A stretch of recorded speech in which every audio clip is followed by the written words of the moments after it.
Welcome back. मैं अंश मल्होत्रा और आज जो वीडियो का टॉपिक है वो है कोऑपरेटिव बैंक्स। कोऑपरेटिव बैंक्स हमारे फाइनेंशियल सिस्टम का पार्ट है और ये जनरली न्यूज़ में आए कुछ साल पहले, 2-3 साल पहले PMC bank, Punjab and Maharashtra cooperative bank का जब ऑलमोस्ट फेलियर हो गया था और अब तो हो भी गया है। तो बहुत बड़ा कोऑपरेटिव बैंक था, 137 ब्रांच थे उसके, कम से कम 12 स्टेट्स में। तो उसके बाद बहुत लोगों का उसमें पैसा फंस गया, डिपॉजिटर्स का बहुत ज़्यादा नंबर था उसका, कहीं शायद कहीं 100 करोड़ था डिपॉजिट्स। तो उसके बाद इनकी हेल्थ को लेकर कुछ इशू उठा, तो ये टॉपिक बहुत इम्पोर्टेंट हो गया, इसलिए मैंने इस पर वीडियो बनाया है। तो अभी कुछ दिन पहले ही आरबीआई ने भी एक बैंक को और लिक्विडेट करने के ऑर्डर दिए हैं।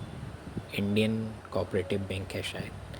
तो हमें तो फिर ये पूरा इसीलिए ये टॉपिक मैंने बनाया कि पूरा कोऑपरेटिव बैंक का स्ट्रक्चर, इसकी प्रॉब्लम, इसकी एडवांटेज, इसमें क्या अमेंडमेंट आए गए। बहुत ही इम्पोर्टेंट अमेंडमेंट किया गया 2020 में, बैंकिंग रेगुलेशन अमेंडमेंट बिल 2020, उसमें कुछ चीज़ों में सुधार किया गया। तो ये इसीलिए इम्पोर्टेंट टॉपिक है, तो ये बनाया गया। तो चलिए शुरू करते हैं। देखिए, कोऑपरेटिव बैंक कमर्शियल बैंक से कैसे डिफरेंस होता है,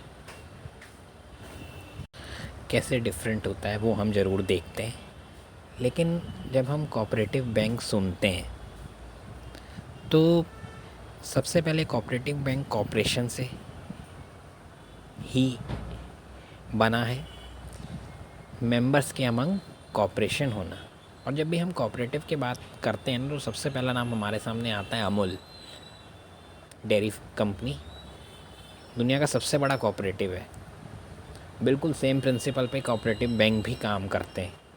वो प्रोडक्ट में डील करता है जो मिल्क है, और डेयरी प्रोडक्ट्स में ये फाइनेंशियल सर्विसेज करता है, लेकिन मॉडल कोऑपरेटिव ही होता है। तो एक कोऑपरेटिव बैंक जो होता है एक ऐसी फाइनेंशियल एंटिटी होती है जो उसके मेंबर्स के लिए होती है, और उसके मेंबर्स जो होते हैं उसके कस्टमर्स ही होते हैं। मतलब वो जो कस्टमर्स हुए, जो उसके मेंबर हुए, वो एक ही टाइम पर उसके ओनर भी होते हैं और कस्टमर भी होते हैं। मतलब एक फाइनेंशियल एंटिटी है कोऑपरेटिव बैंक, उसके मेंबर्स एक ही समय में उसके ओनर भी होंगे और उसके कस्टमर भी होंगे। इस समय इंडिया में 1541 कोऑपरेटिव बैंक हैं, जिनके टोटल मिला के 5 लाख करोड़ के डिपॉजिट्स हैं। और ये टोटल जो है 8 करोड़ डिपॉजिटर्स हैं सॉरी। तो आप सोच सकते हैं कि टोटल डिपॉजिट्स भी बहुत ज़्यादा हैं, और सबसे बड़ी बात कि जितने लोगों को इसने इन्वॉल्व किया हुआ है, 8 करोड़ से भी ज़्यादा डिपॉजिटर्स। तो इनकी हेल्थ को रखना संभाल कर बहुत ज़रूरी है। ख़ासकर इसलिए भी क्योंकि इसमें जो जनरली लोग इसमें इन्वॉल्व हैं वो रूरल एरियाज़ के हैं, रूरल मासेस हैं, और उनके साथ कोई ठगी ना हो जाए और उनका भी फाइनेंशियल सिस्टम पे फेथ बना रहे। कई बार हम पॉलिसीज़ में रूरल एरियाज़ के लोगों को इग्नोर कर देते हैं, तो इसीलिए इनकी हेल्थ भी बहुत इंपॉर्टेंट है और इस पर खासकर अब ध्यान देना शुरू किया गया है। तो अब हम कोऑपरेटिव बैंक के कुछ फ़ीचर्स देखते हैं। सबसे पहले ये है कि जो कोऑपरेटिव बैंक के मेंबर्स होते हैं ना, वो कस्टमर और ओनर दोनों होते हैं। उनके मेंबर कस्टमर भी हैं और ओनर है सेम टाइम पर। डेमोक्रेटिक मेंबर कंट्रोल होता है, मतलब इसके जो डिसीजंस लिए जाते हैं ना, वो democratic elected board of director होता है। ऐसे जैसे क्या होता है कि कमर्शियल बैंक में तो वो बैंक बोर्ड ब्यूरो है ना, जो हर बड़ी चीज़ों को देख के, क्वालिफ़िकेशंस और इन सब को देख कर मेंबर बनाता है, बोर्ड के डायरेक्टर और चेयरमैन को अपॉइंट करता है। लेकिन इसमें मेंबर्स जो होते हैं उन्हीं के ही वोटिंग राइट्स होते हैं, जो कस्टमर्स होते हैं उन्हीं के ही वोटिंग राइट्स भी होते हैं। मैं आपको ये चीज़ जो है ना, कस्टमर्स का इसमें क्या रोल है, यहाँ पे आपको और अच्छे से समझ आएगा जब आप आगे देखेंगे। तो इसका वही 1% 1 वोट का जो डेमोक्रेसी जिस पर काम करती है, वही प्रिंसिपल से democratic elected board of directors होते हैं इसके। और ठीक है ना, तो ये मेन इसका मकसद होता है। प्रॉफिट कैसे एलोकेट होता है, देखिए इसका प्रॉफिट तो क्या होता है कि इसके कोऑपरेटिव मेंबर्स में ही डिस्ट्रीब्यूट हो जाता है लिमिट्स के विद इन। और इस प्रॉफिट को यूज़ कैसे करना है ये भी मिल के मेम्बर ही डिसाइड करते हैं। जो board of director democratic elected है वही मिल के वही लोग डिसाइड करते हैं, और कुछ लोग उसके शेयर होल्डर्स और कस्टमर्स भी इन्वॉल्व होते हैं। फिर एक इनका फ़ीचर ये है कि फाइनेंशियल इंक्लूजन में इसका बहुत बड़ा रोल होता है। क्यों? क्योंकि हम जानते हैं कि जिस एरियाज़ में ये ऑपरेट करते हैं ना, वहाँ तक बड़े बड़े कमर्शियल बैंक एसबीआई की तो फिर भी रीच है, लेकिन बाकी सारे की कंपैरेटिवली रिलेटिवली कम होती है, और लोग इनसे डील करने में भी कंफर्टेबल नहीं होते। लेकिन इनसे कंफर्टेबल होते हैं क्योंकि लोकल लोगों के ही द्वारा जर्नली बनाया जाता है। लोकल एरिया की कंडीशंस का इनको बहुत पता होता है, इसमें काम करने वाले लोगों की कैपेसिटी कितनी है, उनको किस टाइप के फाइनेंशियल प्रोडक्ट्स देने चाहिए, किस टाइप से लोन देना चाहिए, कौन सा, सबसे बड़ी बात है कौन सा कोलेट्रल कितना काम का है उस एरिया में, उसकी वर्दीनेस कितनी है, ये लोग बहुत आसानी से पता लगा लेते हैं। तो फाइनेंशियल इंक्लूजन में इनका बहुत ज़बरदस्त रोल है। हम बात करेंगे कि कोऑपरेटिव बैंकिंग का हमारे देश में स्ट्रक्चर क्या है, असल में पूरी हायरार्की है क्या। बहुत इंपॉर्टेंट है ये हायरार्की समझना, बहुत कन्फ्यूजन होता है इसमें। लेफ़्ट साइड पर ये पूरी हायरार्की है। ये जो ब्रैकेट में नंबर है आप इनको इग्नोर कीजिएगा, ये थोड़ा सा पुराना ही हायरार्की है। तो वो नंबर लिखें कि उस समय कितने कोऑपरेटिव बैंक हैं ये पर्टिकुलर टाइप के। मेन ये है कि ये पूरी हायरार्की है। साइड में मैंने कुछ इंपॉर्टेंट वो दिए गए कौन सा क्या किससे रेगुलेट होता है। तो देखिए, जैसे कमर्शियल बैंक हो गए और एनबीएफसी हो गए, ये as a public limited company registered होते हैं। तो कंपनीज एक्ट के थ्रू जो कोऑपरेटिव बैंक्स हैं वो स्टेट कोऑपरेटिव सोसाइटीज़ एक्ट के अंदर रजिस्टर्ड होते हैं, ये याद रखिएगा। अब कोऑपरेटिव क्रेडिट सोसाइटी जो हैं उसको रूरल और अर्बन में डिवाइड किया जाता है, ठीक है। तो हम पहले लेते हैं रूरल कोऑपरेटिव बैंक। इस रूरल कोऑपरेटिव बैंक के अंदर भी short term credit cooperative structures हैं और लॉन्ग टर्म बैंक्स होते हैं क्रेडिट, ठीक है ना। अब शॉर्ट टर्म के अंदर भी आगे 3 टाइप के क्रेडिट स्ट्रक्चर्स हैं। पहला है primary agriculture credit societies PACS। ये रेगुलेट नहीं होती हैं आरबीआई के थ्रू, कोई रोल नहीं है आरबीआई का इन पे, स्टेट गवर्नमेंट को ही उसको रेगुलेट करना है। दूसरा है district central cooperative society and state cooperative banks. ये मैं रूरल स्ट्रक्चर के अंदर बात कर रहा हूँ। ये तीनों टाइप जो हैं रूरल कोऑपरेटिव बैंक ही रूरल एरियाज़ में ऑपरेट करते हैं। तो डिस्ट्रिक्ट और जो स्टेट लेवल का कोऑपरेटिव बैंक है, स्टेट कोऑपरेटिव बैंक जिसे हम कहते हैं, वो आरबीआई के थ्रू रेगुलेट किए जाते हैं। ये 2 करे जाते हैं, primary agriculture society credit society नहीं करी जाती है। और इसी में पावर्स को रेगुलेट किया गया है, पावर्स को डेलीगेट किया गया है नाबार्ड को अंडर बैंकिंग रेगुलेशन एक्ट, जो इनका इंस्पेक्शन करता है। याद रखना, इंस्पेक्शन की पावर्स जो है वो डेलीगेट कर दी गई है नाबार्ड को, क्योंकि उसका इस एरिया में एक्सपर्टीज़ है। अब आते हैं प्राइमरी कोऑपरेटिव बैंक्स, जिन्हें अर्बन कोऑपरेटिव बैंक्स भी कहा जाता है, और न्यूज़ में भी ये बहुत रहते हैं। इनका मेन फंक्शन होता है स्टेट के अर्बन या सेमी अर्बन एरियाज़ में ऑपरेट करने का।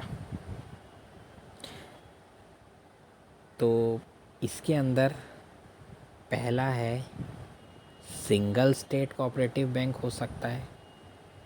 ये रेगुलेट किया जाता है स्टेट रजिस्ट्रार कोऑपरेटिव सोसाइटी के द्वारा, जो स्टेट लेवल पर बनती है, और आरबीआई के द्वारा। दूसरा है मल्टी स्टेट कोऑपरेटिव सोसाइटी। ये आरबीआई और central registrar of cooperative society, please इसको याद रख लीजिएगा, CRC के द्वारा सुपरवाइज्ड और रेगुलेट किया जाता है। ड्यूल रेगुलेशन की जो बात आती है वो यहीं से आती है, जो बहुत बड़ा इशू भी बना था कि भाई इनकी फेलियर या फिर इनकी नाकामी के पीछे ड्यूल रेगुलेशन काम करता है। तो ये अर्बन कोऑपरेटिव बैंक का इस टाइप से दो टाइप, सिंगल स्टेट या मल्टी स्टेट हो सकते हैं। मल्टी स्टेट का example PMC bank almost 12 state में था। कई बैंक्स ऐसे हैं जो पर्टिकुलर स्टेट में ही रहते हैं और अर्बन एरियाज़ और सेमी अर्बन एरियाज़ उस पर्टिकुलर स्टेट के देखते हैं। इनका स्केल बढ़ता जाता है। तो कुछ इंपॉर्टेंट बातें हो गई और ये स्ट्रक्चर है जो मोटा मोटा हम याद रख सकते हैं, क्योंकि बहुत कन्फ्यूजन होता है कि कौन सा किसको क्या रेगुलेट करता है, कहाँ आरबीआई का रोल है। इस सारे स्ट्रक्चर में जो प्राइमरी एग्रीकल्चर क्रेडिट सोसाइटी है वो रेगुलेट नहीं करी जाती है आरबीआई के द्वारा। सबसे बढ़िया तरीका पता है क्या है कि इनमें से कोई भी ऐसा इंस्टीट्यूशन बैंक जिसमें अपने नाम में बैंक नहीं लगा सकता है, और जो भी नहीं लगाता है उसको आरबीआई रेगुलेट नहीं करता है। तो आरबीआई रेगुलेट करेगा उस चीज़ को जिसके नाम में बैंक होता है। अभी क्या हुआ था कि कुछ समय पहले जब भी मॉनसून सेशन हुआ तो उसमें रिप्लाई किया गया कि ऑलमोस्ट पिछले 5 साल में सरकार 50 से ज़्यादा कोऑपरेटिव बैंक्स को लिक्विडेट और बंद कर चुकी है या फिर मर्जर कर दिया है उनका कईयों का। तो कोऑपरेटिव बैंक्स की कुछ हालत ठीक नहीं है, वो बहुत चैलेंजेस फेस कर रहे हैं। तो उन 6 चैलेंजेस को मैंने यहाँ डिस्कस किया है। तो ये चैलेंजेस बड़े इंपॉर्टेंट हो जाते हैं। तो पहला चेंज है कि changing trends in financial sector. देखिए फिनटेक कंपनी की वजह से, एनबीएफसी की वजह से, कमर्शियल बैंक की वजह से क्या हो रहा है कि ये अर्बन कोऑपरेटिव बैंक्स और रूरल कोऑपरेटिव बैंक्स इनको बहुत बड़ा चैलेंज दे रहे हैं। क्यों? क्योंकि उनके पास टेक्नोलॉजी है, एआई का इस्तेमाल करते हैं वो। तो क्या होता है, ये जो यूएफसी, यूबीसी, यूसीबी हैं, अर्बन कोऑपरेटिव बैंक्स हैं, इनका साइज स्मॉल है, प्रोफेशनलिज्म भी इनका कम होता है और जोग्राफिकली ऐसे लोकेशन पर होते हैं कि ये ज़्यादा डाइवर्सिफाइड ऑपरेशंस इनके हो नहीं पाते। इनकी जो जिसको ये सर्व करते हैं उनकी इतनी डाइवर्सिफाइड नीड भी नहीं होती उसी हिसाब से, इसीलिए इनकी ऑपरेशंस भी इतने डाइवर्सिफाइड नहीं होते। तो चेंजिंग जो ट्रेंड है फाइनेंशियल सेक्टर में, जो इनको कंपटीशन मिल रहा है वो बहुत ज़्यादा मिल रहा है फिनटेक कंपनी की वजह से। पेमेंट गेटवेज जो इतनी नई नई टेक्नोलॉजी उतना आसानी से अडॉप्ट नहीं कर पा रहे हैं क्योंकि प्रोफेशनलिज्म की कमी है, कैपिटल की भी कमी है। दूसरा है मनी लॉन्ड्रिंग एंड करप्शन। ये सबसे बड़ा इशू इस समय चल रहा है। पीएनसी बैंक में सबसे बड़ी जो एलिगेशन आई इस पूरे स्कैम में वो यही थी कि मनी लॉन्ड्रिंग की गई, क्योंकि ये लोकल लेवल पे होता है।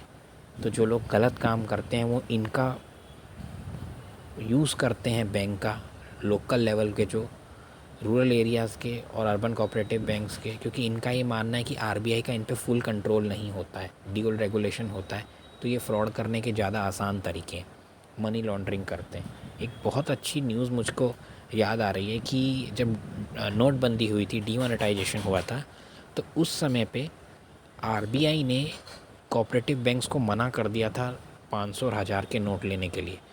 वो एक्सचेंज उस समय ये कहा गया था कि आप आप अपने नोट्स को एक्सचेंज नहीं करवा सकते हैं कोऑपरेटिव बैंक्स में। उस समय ये चीज़ को देख के गया था क्योंकि आरबीआई को अंदाज़ा था कि कुछ ऐसी खबरें आ रही थी कि बहुत फ्रॉड हो रहे हैं लोकल लेवल पर, कुछ गलत जानबूझ के गलत नोट। क्योंकि क्या हुआ था कि जो नोट वापस आ रहे थे तो आरबीआई उनकी चेकिंग भी कर रहा था, तो उसने देखा कि बहुत सारे फेक नोट, जाली नोट जो हैं वो सिस्टम में आ गए हैं और वो देख रहे थे कि खासकर ये पैसा कोऑपरेटिव बैंक से कलेक्ट किया जा रहा है। तो इसीलिए मनी लॉन्ड्रिंग या मॉनेटरी लॉन्ड्रिंग, करप्शन की बहुत प्रॉब्लम है। अनफेयर ऑडिट जनरली डिपार्टमेंट के ऑफिशियल ही कर लेते हैं स्टेट लेवल, क्योंकि इसको स्टेट गवर्नमेंट भी ऑपरेट करती है। तो ना वो रेगुलर होते हैं ना वो कॉम्प्रिहेंसिव होते हैं, और फिर सबसे बड़ी बात है करप्शन भी इसमें बहुत इन्वॉल्व है। अब लिमिटेड कवरेज, क्योंकि ये छोटे एरिया में कॉपरेट करते हैं तो स्केलेबिलिटी होती है वो इतनी नहीं मिल पा रही है कंपैरेटिवली, क्योंकि छोटे एरिया में ही ऑपरेट करते हैं। कुछ रेगुलेशंस इस टाइप के हैं। मेंबर्स फ्यू होने की वजह से, कस्टमर फ्यू होने की वजह से उतना डिपॉज़िट नहीं आ पाता, क्योंकि आपके कस्टमर इतने हेल्दी नहीं हैं, इतने फाइनेंशियली साउंड नहीं है, तो फिर उतना बैंक का एक्सपेंशन भी नहीं होता। तो अब मैं आपको इस समय में मैं आपको एक ड्यूल रेगुलेशन के बारे में एक इम्पॉर्टेंट बात बता दूं कि ड्यूल रेगुलेशन में होगा क्या। कंपनी को इस पर्टिकुलर बैंक को, कोऑपरेटिव बैंक को रजिस्टर करना, कंपैरेटिवली इसका इसका डे टू डे इंस्पेक्शन रखना, ऑडिट रखना, ये तो कंपैरेटिवली स्टेट लेवल पे जो बॉडी बनी है वो करेगी, RCS जिसको हम कहते हैं, रजिस्ट्रार ऑफ कोऑपरेटिव सोसाइटी। लेकिन RBI का इसमें रोल क्या होता है, लाइसेंस इशू करने के लिए, कभी कभी इंस्पेक्शन भी करने के लिए, ऑडिट भी करना। डिपार्टमेंट ऑफिशियल्स तो करते हैं इसका ऑडिट, लेकिन RBI भी करता है।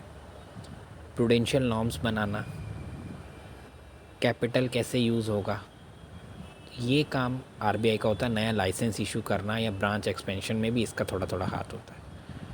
तो इस टाइप से ड्यूल रेगुलेशन बटा हुआ है। अब हम 5th पॉइंट पे दोबारा आते हैं।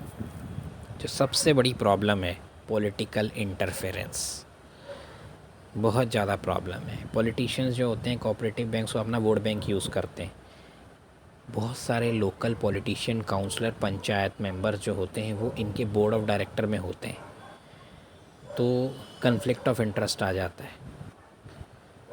वही लोग MLA MPs भी, तो वो सरकार में भी बैठे हुए हैं और इसी के बोर्ड ऑफ डायरेक्टर में भी हैं। तो आप सोच सकते हैं कन्फ्लिक्ट ऑफ इंटरेस्ट कैसे हो गया। फिर क्या करते हैं, अपने ही बंदों को, या फिर अगर खुद नहीं है तो अपने ही बंदों को बोर्ड ऑफ डायरेक्टर में कर लिया और फिर अनड्यू एडवांटेज ली। कैसे ली, भाई मेरे को वोट दो तभी तुमको लोन दिलवाऊंगा, या फिर अपने ही, खासकर अपने बड़े जो हो गए, जिनके पास लीवरेज होता है थोड़ा सा, कि बड़े लैंड ओनर हो गए, उन्हीं को लोन दिलवाया, जिनको मेन ज़रूरत है उनको दिलाया नहीं। इस तरीके से पॉलिटिकल इंटरफेरेंस करता है। और PMC बैंक में भी यही एलेज किया गया था कि वहाँ पे भी पॉलिटिकल इंटरफेरेंस बहुत हुआ था। उसके फेलियर के पीछे यही रीज़न है। और लास्ट में है कि भाई डिक्लाइन इन एग्रीकल्चर लैंडिंग, देखिए जिसका मेन मकसद ही ये था कि वो एग्रीकल्चर का एडवांसमेंट करे, उसमें टेक्नोलॉजी का इन्फ्यूजन बढ़ाए, उसी में ये फ़ेल हो रहा है। कोऑपरेटिव बैंक्स फ़ेल हो रहे हैं। RBI की रिपोर्ट आई थी लास्ट साल, जिसमें उसने बताया था कि इतना क्रूशियल रोल इस सेक्टर में प्ले करते हैं, फिर भी टोटल एग्रीकल्चर लैंडिंग में इसका रोल डिमिनिश होता जा रहा है। जो 1992 में 64% एग्रीकल्चर लैंडिंग के टोटल ये करा करते थे, आज वो सिर्फ 11% ही कर रहे हैं। तो ये इस रोल में भी वो कम हो रहे हैं जो उसका बेसिक रोल है। तो ये बहुत बड़े कुछ 6-7 चैलेंजेस हैं इसके कोऑपरेटिव बैंक्स के लिए, जो हमें ध्यान में रखने चाहिए एग्ज़ाम पॉइंट ऑफ व्यू से भी। इससे पहले कि हम बैंकिंग रेगुलेशन अमेंडमेंट एक्ट जो 2020 में हुआ है वो पढ़ें, उससे पहले ये एक बार ये बेसिक सा समझना ज़रूरी है कि कोऑपरेटिव बैंक फंक्शन कैसे करते हैं। देखिए हमने ये देखा था फीचर्स में कि जो कोऑपरेटिव बैंक के मेंबर्स हैं वो ही ओनर्स और कस्टमर भी होते हैं। तो अब क्या होता है कि रूल के तहत जो भी लोन लेता है कोऑपरेटिव बैंक से, उसको सब्सक्राइब करने पड़ते हैं share, as a share of loan. 2 से 2.5% of the loan amount as a share को सब्सक्राइब करने पड़ते हैं। ये रूल मैंडेट करता है। इवन नॉन बोरोअर्स हैं, जो डिपॉजिटर भी हैं, जो सिर्फ इनका वही काम है, वो फ्री हैं कोऑपरेटिव बैंक के शेयर्स में इन्वेस्ट करने के लिए। अंडर ओपन मेंबरशिप होती है। ओपन मेंबरशिप है, कोई भी मेंबर बन जाए, फॉर्म भरा और मेंबर बन गए, बस इतना होता है इसमें। चाहे आप डिपॉजिटर क्यों ना हो, चाहे आपके से 500 रुपये क्यों ना पड़े हो आपके अकाउंट पर, ठीक है। तो ये होता है। फिर क्या होता है कि एक शेयर होल्डर जो होता है ना कोऑपरेटिव बैंक का, वो फ्री है कि वो शेयर्स को बैंक को वापस कर दे और रीपेमेंट ले ले। In accordance with the lock in period, कुछ लॉक इन पीरियड होता होगा, इससे पहले आप वापस नहीं कर सकते। बायबैक ये होता है कोऑपरेटिव बैंक में, ये बाय लॉज में लिखा गया है। Thus every year hundreds of share holder क्या करते हैं, रिफ़ंड लेते हैं और नए शेयर होल्डर्स आते रहते हैं, फंड्स देते हैं। यही मॉडल है कोऑपरेटिव बैंक्स जो अपने आप को कैपिटलाइज करते हैं। अपनी कैपिटल कैसे लेके आते हैं, जैसे आपको पता है बेसल नॉर्म्स के अंदर कमर्शियल बैंक्स को कैसे अपने कैपिटल को करना होता है अलग अलग सोर्सेज से। वो तो आईपीओ भी कर सकता है, गवर्नमेंट भी उसको कैपिटलाइज करती है, लेकिन जो कोऑपरेटिव बैंक्स हैं उनको कोई गवर्नमेंट का फ़ंड इन्फ्यूजन नहीं मिलता। जनरल पब्लिक इशू लाइक कोई वो आईपीओ भी नहीं करते जैसे कि कमर्शियल बैंक होते हैं। आपने देखा ही होगा कि पीएमसी में कितना बोलने के बाद भी सरकार ने इंटरवीन नहीं किया। तो यही तरीका है कि शेयर्स लोन लिया तो शेयर्स को सब्सक्राइब करना ही पड़ेगा, फिर एक लॉक इन पीरियड के बाद उसको आप बैंक को दोबारा भी बेच सकते हैं आप चाहें तो। इसीलिए यही मॉडल चलता है कि पूरे इस तरीके से वो अपने आप को कैपिटलाइज करता रहता है। कुछ शेयर बेचते हैं, कुछ शेयर ख़रीदते हैं, ऐसे कर करके वो अपने आप को कैपिटलाइज कर लेता है। बैंकिंग रेगुलेशन अमेंडमेंट बिल 2020, ये कुछ 5 इम्पॉर्टेंट पॉइंट्स थे इस बिल में जो हम देख लेते हैं। इस बिल में कुछ और भी अमेंडमेंट किए गए थे, लेकिन इसमें मैं वही अमेंडमेंट मेंशन कर रहा हूँ जो कोऑपरेटिव बैंक से रिलेटेड थे। जो सारी कमियां हमने पीछे देखी, उन सब चीज़ों को करेक्ट करने की कोशिश की गई है। एक बात मैं बता दूं कि जगह जगह आप ये देखेंगे कि वो कहते हैं कि ड्यूल रेगुलेशन एंड कर दिया है। नहीं, ड्यूल रेगुलेशन एंड नहीं हुआ है, लेकिन हाँ पहले से आरबीआई का सुपरविज़न बहुत स्ट्रॉन्ग कर दिया गया है और काफ़ी स्ट्रॉन्ग कर दिया गया है ऑलमोस्ट। अब पूरी उसको ये सब रूल जैसे कमर्शियल बैंक जैसे पूरे उस टाइप के अप्लाई होने लग गए हैं, करने हैं इस एक्ट के थ्रू। तो ये मैंने कंफर्म किया है किसी इम्पोर्टेंट, काफ़ी बड़े सर हैं उनसे इम्पोर्टेंट की। तो पहला पॉइंट ये है कि कोऑपरेटिव बैंक्स को अब इक्विटी प्रेफरेंस बॉन्ड्स इशू करने का अपने मेंबर्स को जो अपने एरिया में है वो अलाउ कर दिया गया है। अब वो ये सब स्टॉक मार्केट का यूज़ कर सकते हैं, अपने मेंबर्स को वो दे सकते हैं, या फिर एनी अदर पर्सन जो उनके ही एरिया में ऑपरेट हो, इनके एरिया में रहता हो, ये याद रखिएगा। इट में ऑल्सो इशू अनसिक्योर्ड डिबेंचर्स और बॉन्ड्स जो 10 साल से ज़्यादा 10 साल की मैच्योरिटी को हों उन पर्सनस को, अनसिक्योर्ड। और लेकिन ये जो भी आपने ये सब इशू करना है इससे पीछे पहले आपको आरबीआई की परमिशन लेनी पड़ेगी, क्योंकि बहुत धांधली चल रही थी, इसीलिए अब आरबीआई की परमिशन लेनी पड़ेगी। Under the bill a person will not be entitle to demand payment. अब आपको मैं एक बार ये बता दूं, देखिए मैंने अभी पहले बताया कि कैसा क्या तरीका चलता है बैंक में कि आपने लोन का कुछ परसेंट सब्सक्राइब करना ही करना है, आपको कुछ परसेंट के शेयर्स ख़रीदने हैं कोऑपरेटिव बैंक्स के, और जब आप लॉक इन पीरियड हो जाए तो उसके बाद आप उसको बाय बैक कर सकता है वो बैंक भी बाय बैक कर सकता है, और जो बोरोवर है वो अपने लोन वापस करके रिफ़ंड ले सकता है। लेकिन अब ये बंद कर दिया गया है आरबीआई के थ्रू हैं। A person will not be entitled to demand payment towards the surrender of share issued to him by the cooperative bank. ठीक है, ये आप प्लीज़ इसको याद रखिएगा, ये चीज़ इसने बंद की। Further cooperative bank cannot reduce और withdraw its share capital, RBI से बिना पूछे अपनी कैपिटल का को कैनॉट रिड्यूस और विड्रॉ इट्स शेयर कैपिटल। ठीक है ना, कहाँ खर्च कर रहा है अपने कैपिटल को विड्रॉ कर दे, रिड्यूस कर दे, वो उसको प्रूडेंशियल नॉर्म्स जो उसके लिए रखे गए हैं वो उसको फॉलो करने ही करने।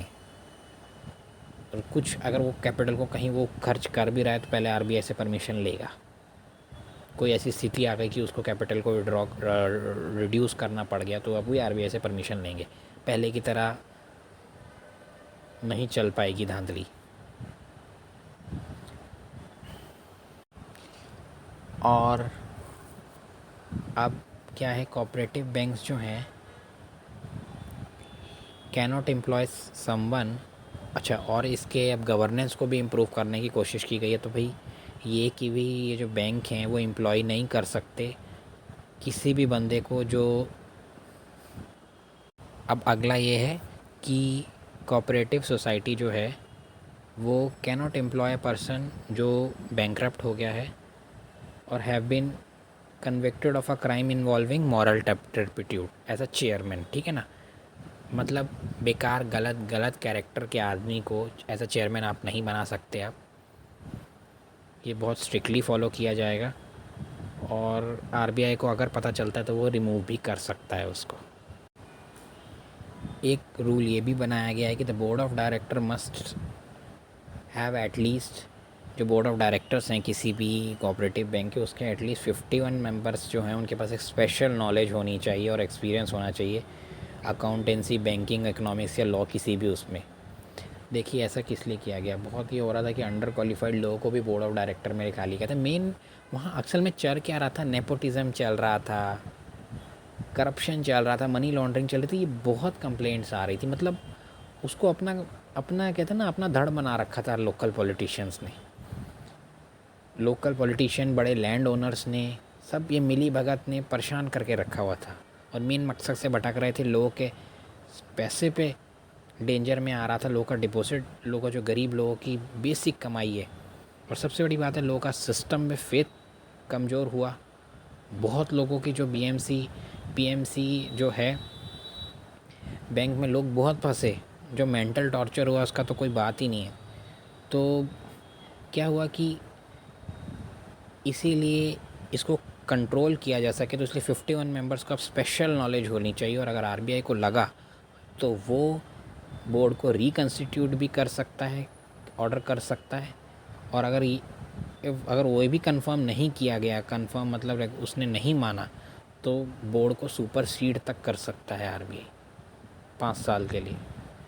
लास्ट में ये है कि ये बिल जो है प्रोहिबिट करता है, डिसअलाउ करता है बैंक को अपने ही